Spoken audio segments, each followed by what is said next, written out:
electric field is due to a long wire. Okay, if our heading is long wire, so we first draw a long wire. Okay, हमने एक क्या कर दिया, long wire draw कर दिया. After drawing long wire, you may see that all the plus charge will distribute at the surface of the wire. ठीक है, सभी चार्ज कहां पे डिस्ट्रीब्यूट होगा, लॉन्ग वायर के सरफेस पर. ठीक है, हमारा टॉपिक था लॉन्ग वायर, इसीलिए हमने क्या ड्रॉ किया, लॉन्ग वायर. ठीक, लॉन्ग वायर है तो चूंकि हम उसको क्या देंगे, चार्ज देंगे, then charge will distribute over all the surface. ठीक, सरफेस पर डिस्ट्रीब्यूट होगा. अब इस सरफेस से r डिस्टेंस पर एक पॉइंट है P, और इसी पॉइंट पर हमें इलेक्ट्रिक फील्ड फाइंड करनी है. Where, at the point of P. Now to find the electric field at the point of P, we draw a imaginary. ये P कुछ ज्यादा दूरी पर हो गया है, इसको थोड़ा नजदीक लेना. यहाँ पे है, ठीक है, ये है R, ये है P. तो to find the electric field at the point of P, we draw a cylinder. हम एक सिलेंडर को ड्रॉ करते हैं, and this cylinder is imaginary cylinder passing through the point P. ये जो सिलेंडर हमने ड्रॉ किया है, ये सिलेंडर इमेजिनरी सिलेंडर है, और वो कहां से पास हो रहा है, P से. It means the radius of the cylinder is small r, and the cylinder behaves like a Gaussian surface. Okay? अब हम इसकी assumption को लिखते हैं. कैसे लिखेंगे? Suppose we have a long wire, its name is X and Y. ठीक है? So we will write that let XY is a long wire. Okay, XY क्या है, लॉन्ग वायर है. Having charge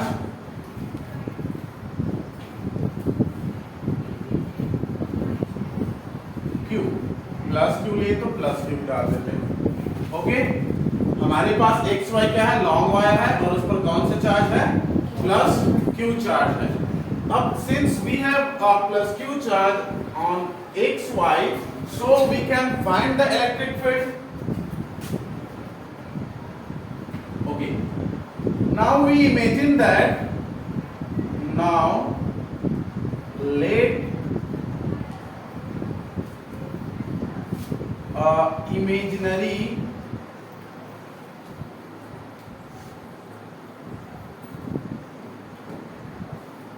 Gaussian surface, direct इसको लिख सकते हैं cylinder. ये सी रहता है ना, cylinder. Let a imaginary Gaussian cylinder of radius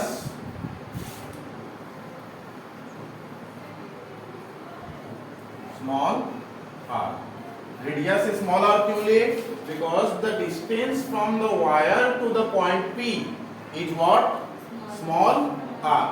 ठीक है, इसीलिए हमने रेडियस को क्या ले लिया, स्मॉल r ले लिया. और ये जो हमने सरफेस बनाया है, ये जो सिलेंडर हमने बनाया है, ये सिलेंडर कैसे है, गॉसियन सरफेस की जैसे ये बिहेव करेगा. ठीक है, ओके. आफ्टर दिस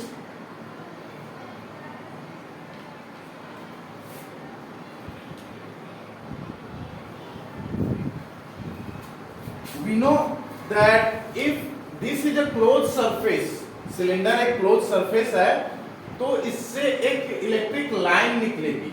किससे, ये जो लॉन्ग वायर है उससे. तो जो उससे इलेक्ट्रिक लाइन निकलेगी, क्या वो सिलेंडर को क्रॉस करेगा, करेगा ना। जैसे इससे इलेक्ट्रिक लाइन निकलेगा, किससे क्रॉस कर रहा है ये? सिलेंडर को। तो सिलेंडर को जब क्रॉस कर रहा है, it means we can say that this is a electric flux, क्योंकि हमारे डेफिनेशन ये कहता है any electric line passing through any close surface is a electric flux. तो ये हमारे पास क्या है? इलेक्ट्रिक फ्लक्स है। तो अब हमें इलेक्ट्रिक फ्लक्स की कैलकुलेशन करनी है। To calculate the electric flux, let हम इसमें एक स्मॉल एलिमेंट की इमेजिन करते हैं। Let A B is a small element of, let AB is a small element on the Gaussian surface.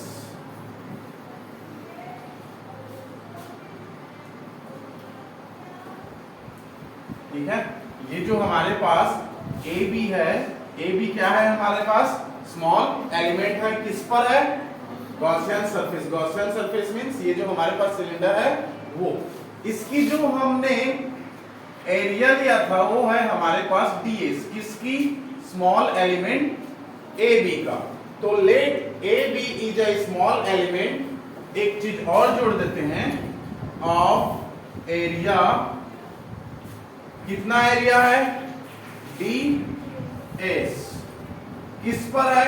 On the Gaussian surface. Then तब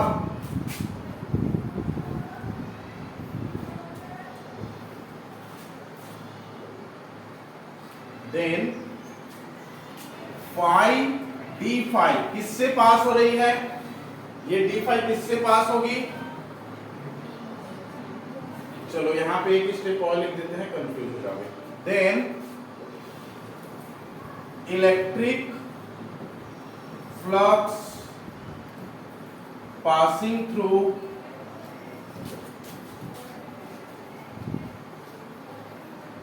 किससे पास होगी? ए बी से। ठीक है, क्या होगा?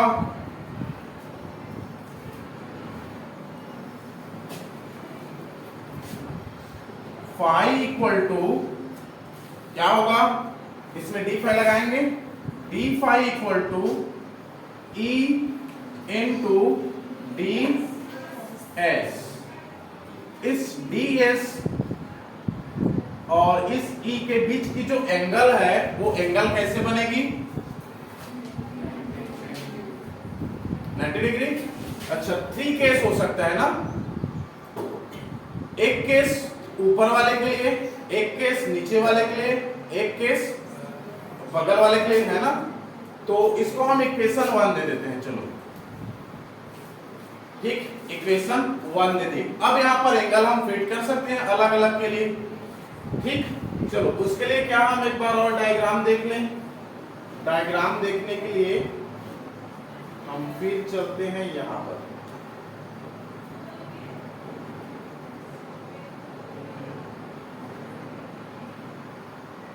Okay, who can make proper diagram here? Diagram तो छुपा हुआ है, कौन बना सकते हैं बताओ? प्रॉपर डायग्राम कौन बना सकते हैं यहाँ पे?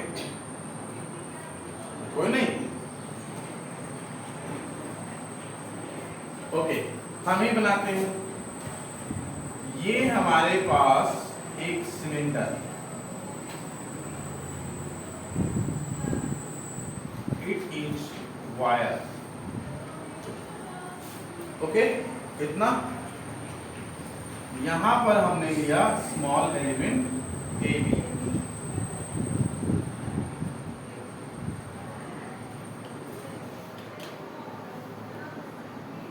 ये वाला। ओके, इतना। ये जो होगा हमारे पास ई का और इसी के ऊपर में डी एस का भी डायरेक्शन होगा। ठीक है,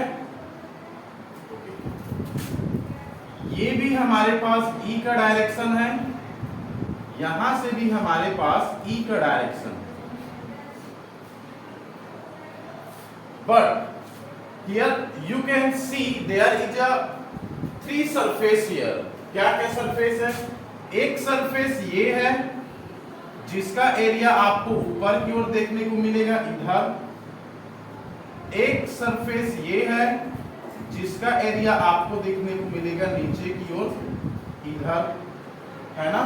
ये हमारे पास DS1 हो जाएगा, ये हमारे पास DS2 हो जाएगा, ये हमारे पास 3 था, है ना। ऐसे ही होगा। इनके बीच की जो एंगल होगा वो होगा 90 डिग्री, इनके बीच की भी जो एंगल होगा वो होगा हमारे पास 90 डिग्री होगा। ये वाला जो केस है, इस केस को हम चलो देखते हैं। इस केस को हम यहां पर एक नाम दे देते हैं,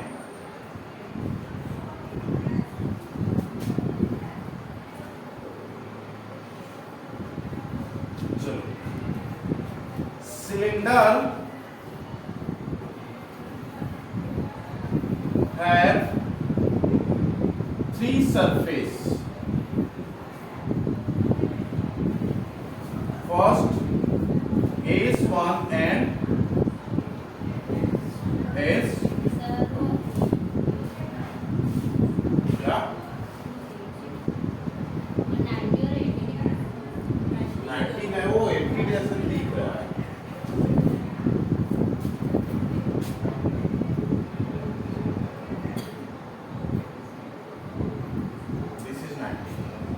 ओके, सो हमारे पास 3 सरफेस है। कौन कौन सा? S1 and S2।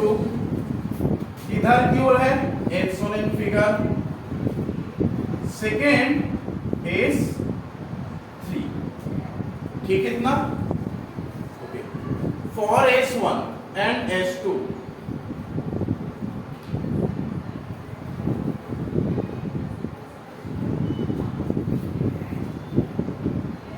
for S1 and S2, S1 और S2 के लिए, ठीक है। S1 S2 के लिए क्या होगा?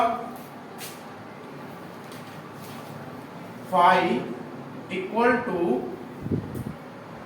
क्या होगा बताओ? EDS1,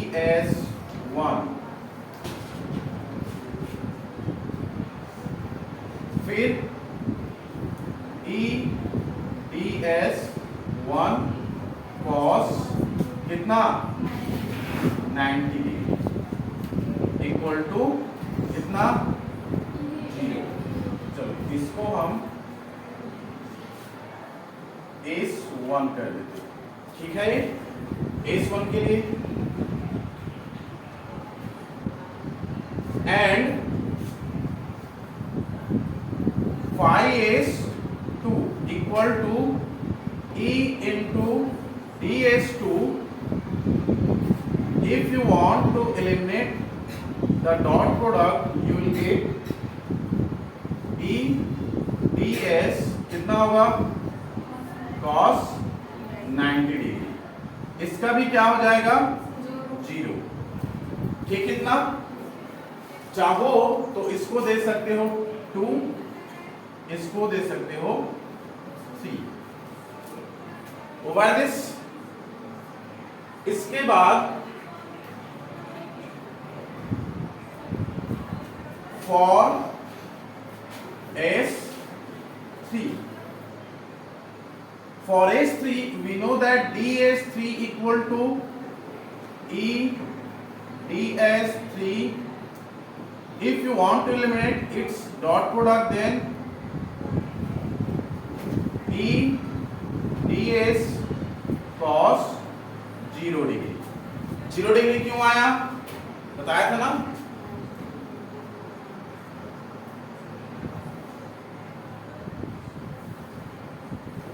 यहां से देखो, ये जो E है और ये जो DS3 है, दोनों एक दूसरे के ऊपर ओवरलैपिंग कर रहा है। ओवरलैपिंग कर रहा है, इट मींस पैरेलल है, और पैरेलल मतलब कि 0 डिग्री। है ना। तो यहां पर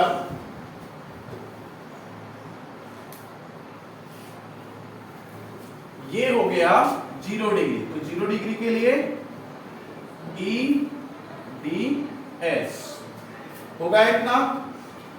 total flux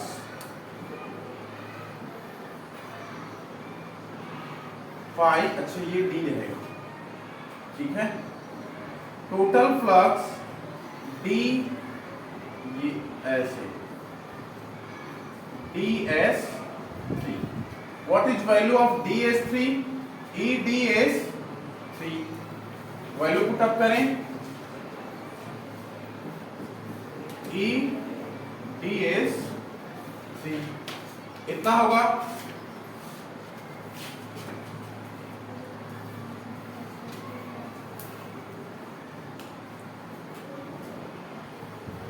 after this ds3 equal to E तो बाहर आएगा और ये ds3 की वैल्यू बचेगा यहां पर ds3 का मान क्या होगा, e dot 2 pi R L है क्या, ये रेडियस एरिया ना, अच्छा एरिया ही बोले थे क्या, area of curve surface of cylinder. Cylinder की जो कर्व सरफेस है उसकी क्या है, एरिया है, ठीक है इतना। ओके, तो ये हमारे पास आ गया ds3 इतना हो गया। टोटल कैसे फाइंड करनी है, मतलब पूरे सिलेंडर के लिए तो तीनों को जोड़ना पड़ेगा।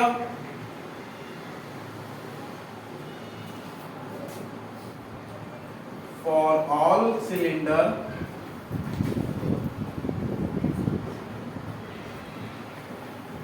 phi equal to phi s1 plus phi s2 plus phi s3। What will be here, 0 plus 0 plus e dot 2 pi r l, r phi equal to क्या मिलेगा, e dot 2 pi r l, ये हो गया equation 4 होगा इतना। इसके बाद Gauss theorem लगा सकते हैं, but phi equal to q upon epsilon naught, किससे है ये, गॉस थ्योरम से ना,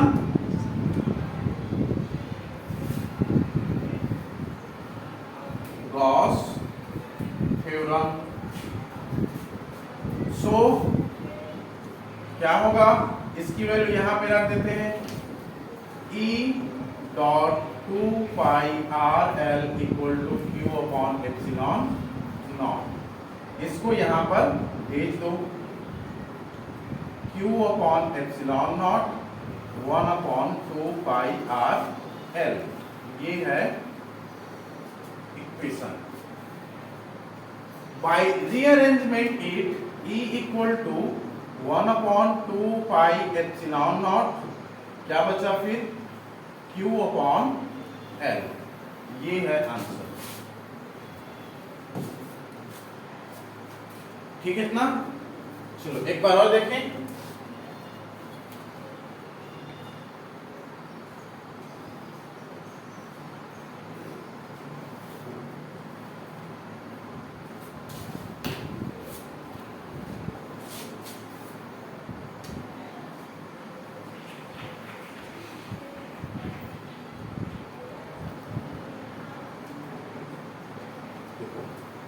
ये है हमारे पास लॉन्ग वायर। लॉन्ग वायर के चारों ओर हमने क्या इमेजिन किया, एक सिलेंडर की, सिलेंडर का जो रेडियस था वो क्या था, r था। अब ये जो सिलेंडर है इसकी रेडियस यदि r है तो ये कैसे बिहेव कर रहा है, गॉसियन सिलेंडर की तरह, ओके। अब ये जो हमारे पास let A B is a small element of area ds on the Gaussian surface. ठीक है, गॉसियन सरफेस पर हमारे क्या है, ds एक स्मॉल एलिमेंट है। ठीक है, तब उस स्मॉल एलिमेंट से जो फ्लक्स निकलेगी उस फ्लक्स को हम d phi equal to eds कह सकते हैं, हो सकता है ना।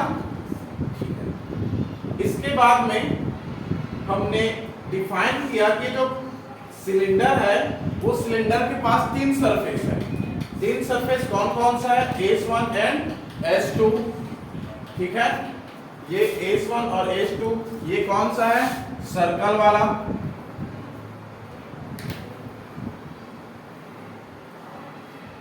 सर्कुलर है ना, ये अप साइड और ये डाउन साइड। S3 ये कैसे है, कर्व्ड है, ये जो ऐसे करके बेलन जैसे लपेटे रहते हैं वैसे वाला है ना। तो तीनों सरफेस को हमने क्या किया, डिफाइन किया कि तीन सरफेस होता है। अब तीनों सरफेस होने के बाद में we are going to find separate for each.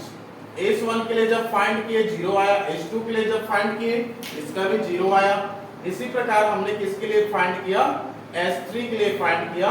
तो S3 का हमने जब फाइंड किया तो ये निकल गया S3 का। अब जो कि हमारे पास S1 S2 S3 तीनों था, तो तीनों को जब जोड़ेंगे तो पूरा सिलेंडर का निकलेगा। तो तीनों को जोड़ने के लिए फॉर ऑल सिलेंडर हमने जोड़ा और ऑल सिलेंडर के लिए हमारे पास निकल गया ये वाला। ठीक, अच्छा ये E है।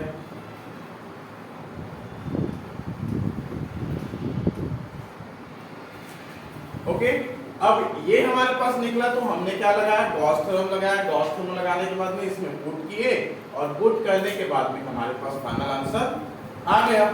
ओके,